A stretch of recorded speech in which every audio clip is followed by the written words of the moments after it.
Szlovákia legjobbja! Čaute, moje meno je Samuel Adamec, som z Ranču 13, na bikoch jazdím 3. rok.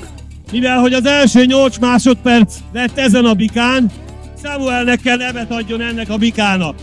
Most gondolkodás nélkül mondja! Csekk nevet kapta ez a bika, tapsoljuk meg! Bol som veľmi spokojný, nevedel som určite, čo ho idem a som rád, že som si vyrobil. Látjátok? Ezt mondtam nektek, amikor megszólítottam! Ez a fiú mindenre képes! Erről beszéltem! Moja prvá skúsenosť s bikom bola v mojich 17 rokoch na východnom Slovensku, kde sme ešte začínali a vďaka môjmu partnerovi, ktorý dneska aj so mnou, som si sadol na bika. Tesne pred rodeom, pred jazdou sa cítim trošku nervózny, ale ako si sadnem do klietky, celý stres pádne a sústredím sa na to, čo je.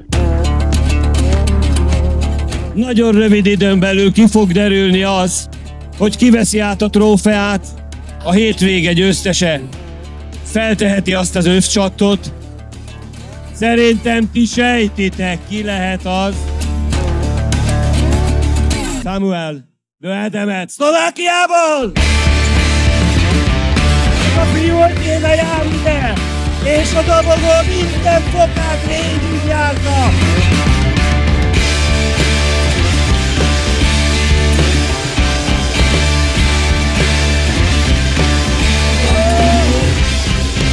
Táto akcia bola úžasná. Piatok, keď sme prišli, som fakt nečakal, že by som vyhral prvé miesto a som veľmi šťastný.